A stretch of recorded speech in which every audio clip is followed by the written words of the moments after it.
보시다시피 오늘 제목은 킹제임스 성경 출판에 관한 오해와 진실입니다.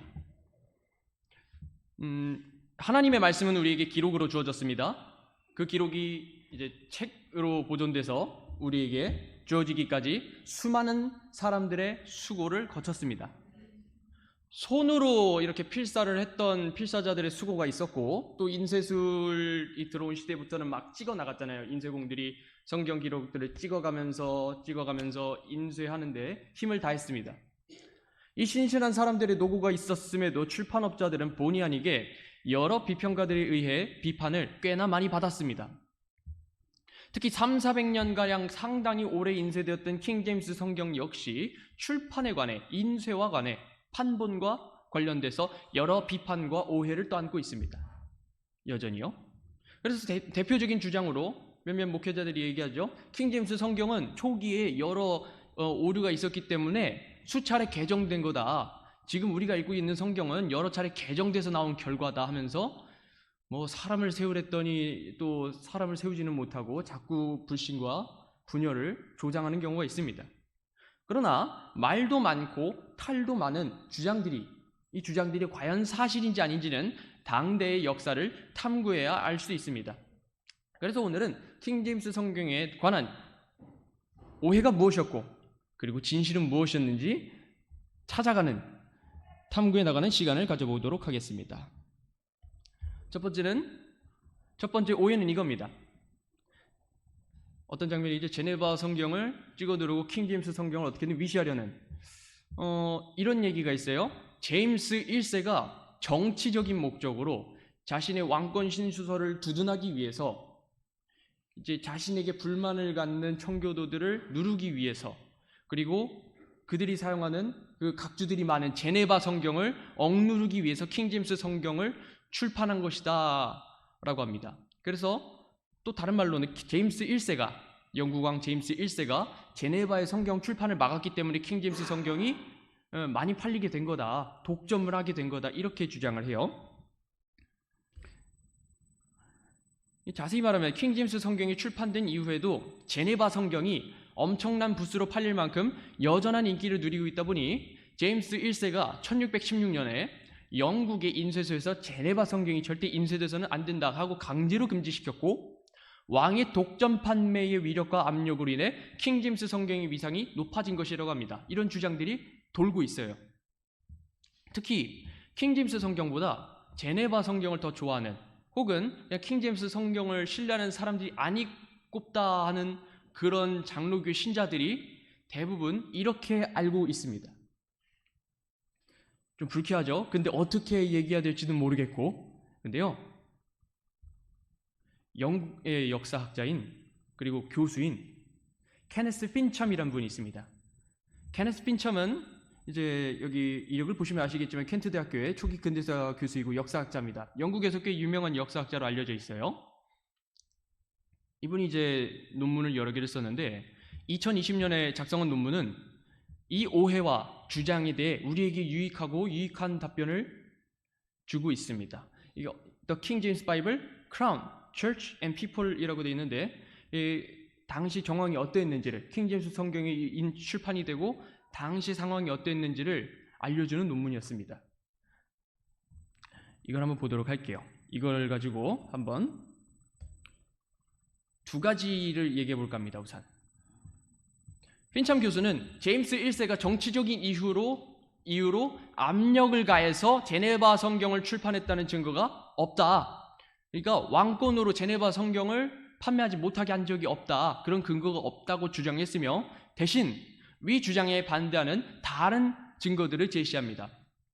그는 대주교 윌리엄 라우드가 제네바 성경을 단속하게 된 두 가지 이유를 내세웠습니다. 당시에 라우드 주교가 이제 이런 걸 단속을 하게 됐고, 이거 단속하게 된 사유 두 가지를 제시했다고 하는데, 그 중에 첫 번째가 저지대인 네덜란드에서 수입되는 제네바 성경이 킹제임스 성경보다 더 잘 생산되고 저렴하기까지 하여 왕실 인쇄소가 약화되는 위협을 주기 때문이다 라고 했고, 두 번째는 제네바 성경의 여백이 있는 각주가 일반적으로 사용되기보다는 더 나쁜 목적에 사용됐기 때문에 이거 인쇄 스탑, 절판해, 이렇게 됐다고 합니다. 자, 이거는요, 좀 더 세부적으로 이해하면 좋습니다. 일단 첫 번째 한번 볼까요? 저지대인 네덜란드에서 수입되는 제네바 성경 해가지고, 이 첫째 원인을 알려면요, 네덜란드의 당시 상황을 어느 정도 알아둬야 합니다.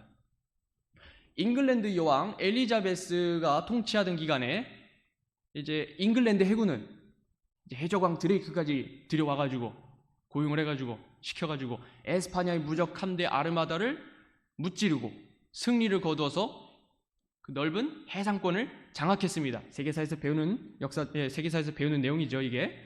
그런데 이때 당시 영국만 이익을 누렸을까요? 이 해상권을 모두 다 영국만 독식한 것은 아니었죠. 영국이 이익을 누리기는 했는데 또 네덜란드 역시 당시에 해상권을 장악해서 동남아시아의 향료, 무역권을 독점하는 등 상당한 영향력을 발휘했습니다.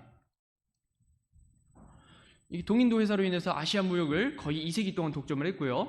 1640년대 이후 즈음에는 에도 막부랑도 이제 교류를 했다는 얘기도 있고요.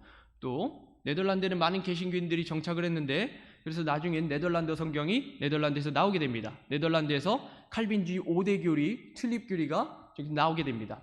네덜란드에서요. 그런 개신교 국가가 또 해상권에서 해상의 주도권을 잡았던 것이죠. 그런 네덜란드 공화국은 에스파냐로부터 독립한 개신교 국가였기 때문에 개신교 책이 출판되는 것은 당연히 자연스럽습니다. 그렇죠? 개신교 국가에서 개신교 책 찍는다는데 뭐가 문제겠습니까? 심지어 거기에 영국인도 살 수 있겠고 프랑스 사람도 살았을 것인데 당연히 프랑스어 성경도 출판되었을 것이고 실제로 그렇습니다. 그리고 영어 성경, 킹제임스 성경도 출판된 전적이 있었습니다. 제네바 성경이 출판되는 건 자연스러운 일이었죠. 자, 근데 문제는 무엇이었냐? 하필 네덜란드에서 찍은 그 제네바 성경이 영국 왕실 인쇄소에서 인쇄된 제네바 성경보다 더 저렴했습니다. 뭐예요? 말 그대로 수입산이 국산보다 싼 거예요. 가령 그런 거 있잖아요. 같은 제품이라도 국산이 좋은 건 알겠는데 수입산이 좀 더 비등비등하고 가격이 싸면 왠지 모르게 국산을 사용해서 뭔가 애국을 해야 될 것 같지만 그래도 수입산을 사서 좀 더 효율을 좀 이제 가성비 그런 걸 갖춰야겠다는 그런 생각도 하잖아요. 돈을 가진 사람, 이제 소득을 얻은 사람이 자연스럽게 생각할 수 있는 거죠. 성경 또한 인쇄소에서 판매하는 서적이잖아요. 그렇죠? 뭐 그냥 공짜로 파는 거 아니잖아요. 그러다 보니 인쇄공들은 성경 역시 잘 팔아서 이윤을 남겨야 합니다. 그죠?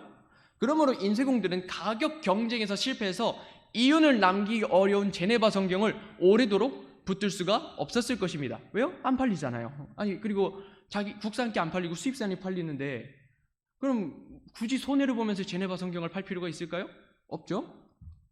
거기다가 우리나라 같이 뭐 일본 물품 불매운동한 것처럼 뭐 영국에서 이런 걸 선전할 수는 없잖아요. 노 네덜란드, 보이콧 네덜란드, 여기서 제네바 성경을 사지도 않습니다. 다른 물품을 사지도 않습니다. 뭐 이런 거를 할 수도 없는 노릇이고요. 그렇죠?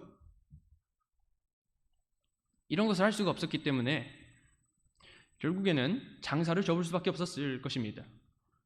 핀참 교수님이 이렇게 연구를 했는데 이렇습니다. 킹제임스 성경을 통해 상업적인 이득을 더 크게 얻을 수 있을 것이라는 그 완고한 이유 때문에 1616년부터 제네바 성경이 절판되기 시작하고요. 1619년에는 비숍 성경조차 폐기됐다고 합니다. 이게 1615년 이후에 왕실 인쇄소를 운영하는 새로운 동업자들이 내렸던 상업적 결정이라고 합니다. 당시 왕실 인쇄업자였던 로버트 바커스는 존 노턴이라는 분과 존 빌이라는 사람과 좀 불편한 동맹을 맺었어요. 사이가 좋진 않았나 봐요. 원래는 이 제네바 성경이든 킹제임스 성경이든 로버트 바커가 인쇄했다 그러는데 나중에는 동업자가 2명이 더 들어와요. 좀 불쾌했다지만 어쨌든 동맹을 맺었는데 이렇게 동맹을 맺은 그 새로운 두 인력이 노턴과 빌이라는 사람이 킹제임스 성경의 구성, 킹제임스 성경의 그 형식, 뭐 글꼴, 글자 크기, 뭐 관주 크기, 뭐 규격 등을 막 다 실험해 보면서 빠르게 두각을 보였다고 합니다. 그죠? 같은 성경이라 해도 뭐 이제 디자인 다르고 또 표지 다르고 막 그런 성경들이 있잖아요. 저희만 해도 큰 글자 성경이 있고 한영대역 성경이 있고 뭐 스터디 바이블이 있는 것처럼요. 아마 성경의 크기, 글꼴, 글자 크기, 가독성이 좋은 규격 등을 실험해 보면서 킹제임스 성경으로 최대한의 이윤을 남기고자 노력했던 것이라 이해하면 되겠습니다. 그러니까 여러분들 만약에 제네바 성경은 제네바 성경은 이거 왕의 압력 때문에 절판된 거 아니냐, 이건 제임스 1세가 잘못한 거 아니냐, 이렇게 얘기한다면 여러분들 이렇게 답하시면 됩니다. 장사해 보면 얘기가 달라진다. 장사에는 제네바 성경이 영국에서 장사가 안 되더라. 그래서 초기에 장사 접은 거다 그냥. 그렇게 이해하시면 됩니다. 그러니까 인쇄공들이 이윤이 안 남으니까 제네바 성경도 절판하고 비숍 성경 장사 접고 상업적으로 전망이 있다 하는 새로운 역분인, 그리고 이제 온 영국 교회에서 사용할 수 있는 킹 제임스 성경을 더더욱 많이 팔 수 있도록 전폭적으로 밀어붙였던 것입니다. 왕이 뭐라 안 해도 인쇄공들이 알아서 그렇게 했던 것입니다. 그렇게 이해하시면 됩니다. 또 두 번째 이유가 있었죠. 제네바 성경은 이렇게 또 미움을 받았는가? 제네바 성경의 여백에 있는 각주가 일반적으로 사용되기보다는 더 나쁜 목적에 사용됐기 때문입니다. 라우드주교가 제네바 성경을 단속한 두 번째 이유가 이렇습니다. 제네바 성경의 각주는 터무니없이 분량이 많았고 출애굽기 1장의 각주에서는요, 국왕의 명령에 저항해도 된다는 그런 뉘앙스의 해설을 담고 있었습니다. 이것은 어떤 의미로 해석될 수 있었냐면, 제임스 1세 같이 좀 마음에 안 드는 행보를 보인다. 그러면 신하들이 왕에게 대들 수 있다는 거예요. 그걸 제네바 성경에 있는 각주를 가지고 내가 왕에게 대들 수 있습니다. 성경이 이렇게 얘기하고 있습니다. 이렇게 했던 것입니다. 그래서 제네바 성경을 싫어했던 전적이 있어요. 제임스 1세가. 제네바 성경이 킹제임스 성경에게 밀리게 되는 현상은 우리가 이 사실을 좀 알아야 하는데, 아메리카 대륙의 상황을 한번 봐야만 합니다. 실제로 아메리카 대륙에서는 이 제네바 성경과 제네바 성경의 각주가 일반적으로 잘 사용된 게 아니라 악용된 사례가 있기 때문이에요. 당시 믿음의 자유를 위해 메이플라워호를 타고 신대륙으로 건너간 청교도들은 제네바 성경과 킹제임스 성경, 이 두 성경 모두를 갖고 신대륙으로 떠났습니다. 1620년 이제 매사추세츠주 남동부에 플리머스 식민지를 세운 청교도들은 제네바 성경을 선호했지만 1630년에 건설된 매사추세츠주의 보스턴에서는 킹제임스 성경과 제네바 성경이 경쟁 구도를 갖추었습니다. 그러니까 킹제임스 성경도 쓰는 사람도 있었고 제네바 성경을 쓰는 사람도 있었어요. 그 보스턴에. 근데 당시 매사추세츠주 식민지의 주지사였던 존 윈스럽은 비공식 헌장에서 이 두 성경을 모두 인용한 적이 있었습니다. 이제 청교도였고요. 1630년대 아메리카 대륙으로 이주했던 이 존 윈스럽은요, 매사추세츠주만 식민지를 건설했고 또 그 주지사였어요. 심지어 식민지를 이제 청교도식 율법 사회로 만들려고 애썼던 사람입니다. 이 사람이 이제 킹제임스 성경도 쓰고 또 제네바 성경도 같이 쓰고 그래 왔었단 말이에요. 근데 이 균형이 잘 유지될 것만 같았는데, 이 킹제임스 성경과 제네바 성경이 공존하는 이 경쟁 구도는 1637년에 일어난 율법 폐기론 논쟁으로 인해 정치적, 신학적 위기를 이야기하여 크게 흔들리고 맙니다. 아까도 말씀드렸지만 윈스럽 주지사는 청교도로서 식민지를 율법 사회로 만들려고 애썼던 사람이었습니다. 그러니까 되게 사람들에게 강요한 게 많았던 거예요. 청교도들에게만 뭐 참정권을 주고 당신 침례교회 그럼 나가십시오, 딴 데 가십시오, 이렇게 했던 사람이었습니다. 다른 신앙인들을 받아들이지 않았어요. 다른 종파 사람들을 받아들이지 않았어요. 좀 완고한 고집이 있었던 분이셨어요. 그러다 보니까 이제 이 윈스럽 주지사에게 저항했던 사람들이 있었는데, 그 저항했던 사람이 바로 앤 허친슨이었습니다. 여인이었어요.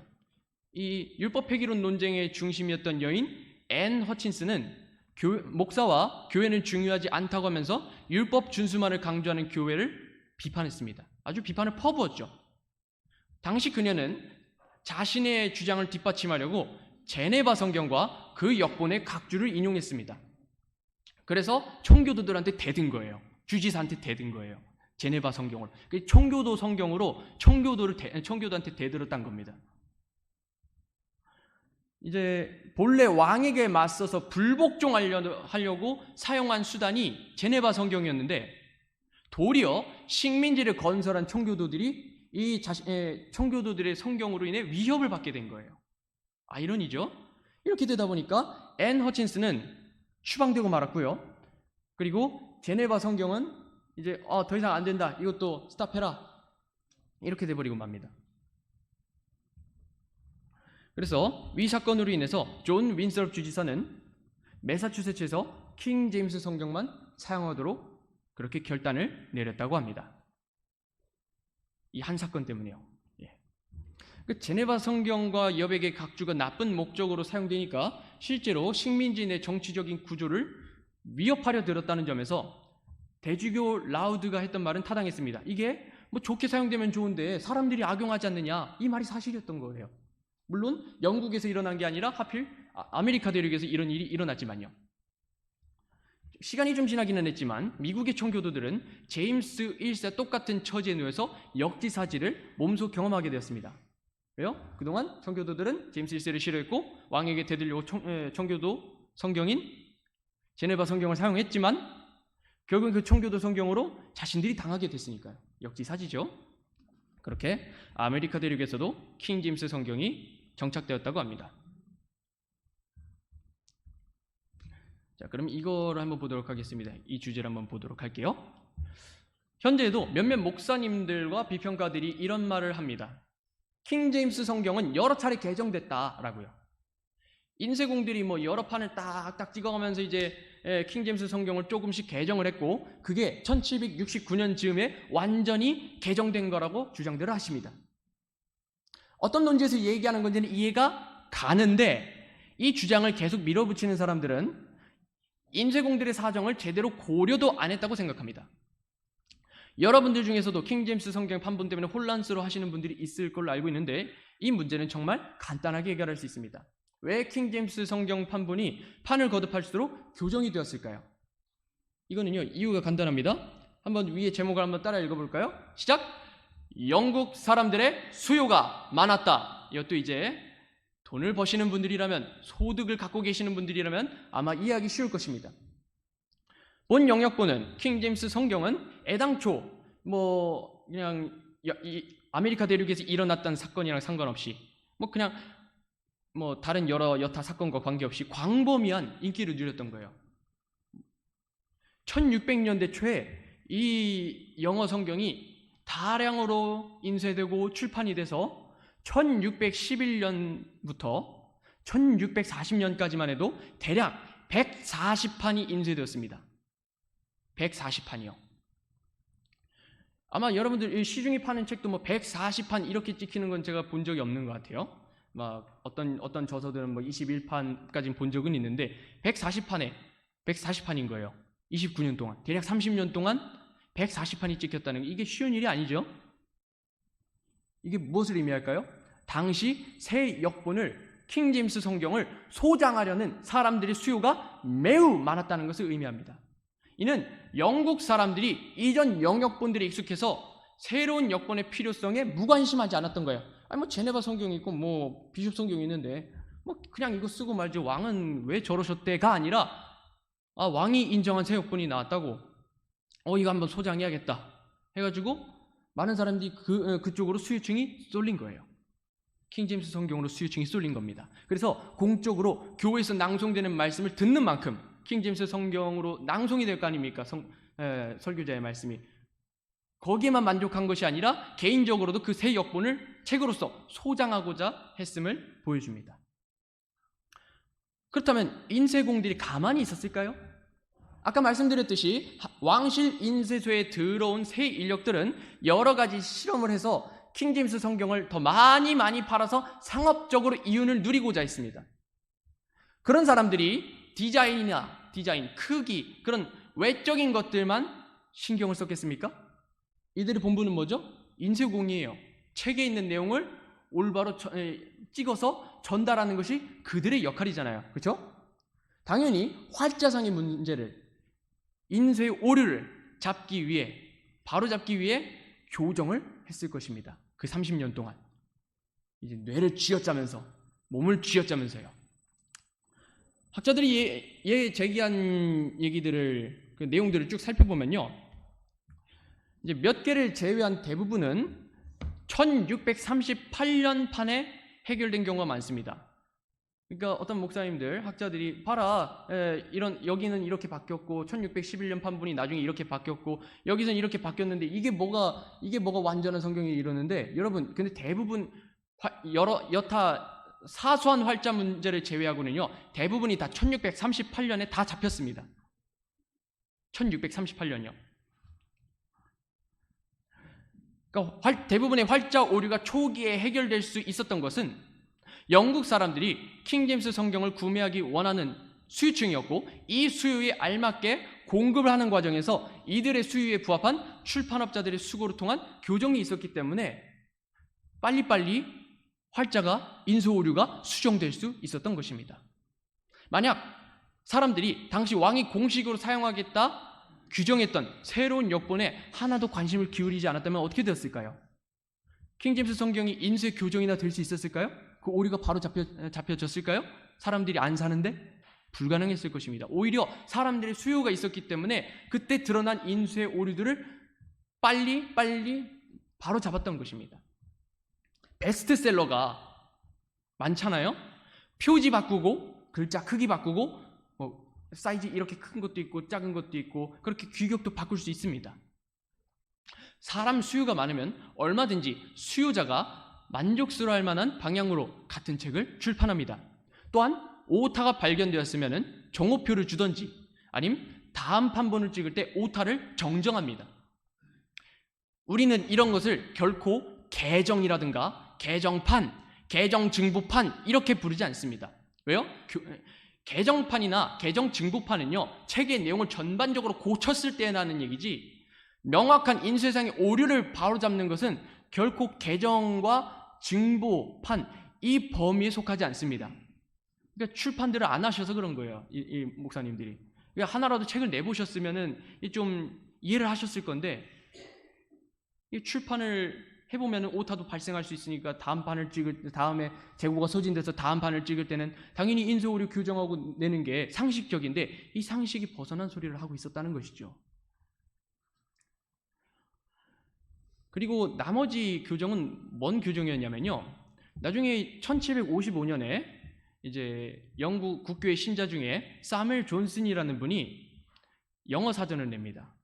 이제 영어 사전을 내는데, 나중에 킹제임스 성경을 교정했던 페리스 박사가, 그러니까 1762년에 판본을 교정하기 위해서 저 사무엘 존슨의 사전을 적극적으로 인용해서 철자를 바로잡았다고 합니다. 이런 철자 교정의 문제를 18세기 후반에 해결했다고 합니다.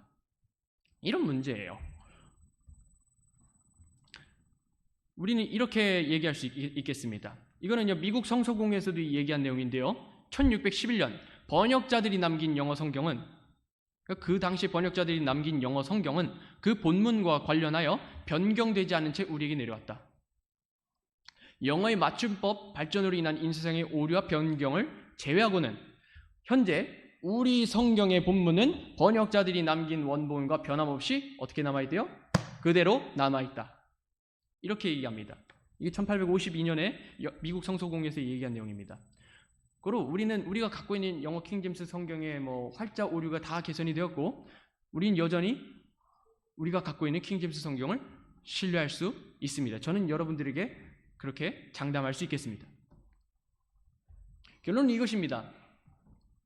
킹제임스 성경의 인쇄와 출판에 관한 역사는 이 또한 하나님의 섭리 가운데 이루어진 일입니다. 하나님께서 인쇄공들의 그 상업적 열의를 사용하셨던 것입니다. 이윤 또는 정치 문제로 제네바 성경은 결국에는 출판되지 않았고요. 장사를 접었죠. 인쇄공들이 안 팔리니까 장사를 접었습니다. 그래서 제네바 성경이 절판된 거지, 왕의 압력에 의해서 청교도를 찍어 누르려고 제네바 성경이 절판된 게 아니에요. 이건 정확하게 해야 됩니다. 그리고 킹제임스 성경을 향한 영국 사람들의 수요는 굉장히 많았다. 높았다. 이렇게 이해하시면 됩니다. 또한 이 수요와 공급에 맞추어서 1640년쯤에는 대부분의 인쇄 오류가 교정이 되었다. 그래서 여전히 우리가 가진 킹제임스 성경을 신뢰할 수 있다. 오늘은 이렇게 마무리 짓고자 합니다. 여러분들은 이 역사를 배우실 때 그냥 알고 계시면 좋으실 것입니다. 남들이 많은 오해들을 여전히 갖고 있는데 우리가 하나라도 더 알고 있으면은 그것으로 인해서 우리는 혼란에 빠지지 않을 것입니다. 그렇기 때문에 여전히 하나님의 섭리는 하나님의 말씀을 향해 있었고 우리는 그 섭리로 인해서 완전한 하나님의 말씀을 수유하는 그 은혜를 누리고 있습니다. 그 은혜를 주신 그 역사의 하나님께 감사하면서 오늘 교회사 공부 이렇게 마무리 짓도록 하겠습니다. 각자 기도하시면서 오전 예배 준비하도록 하겠습니다.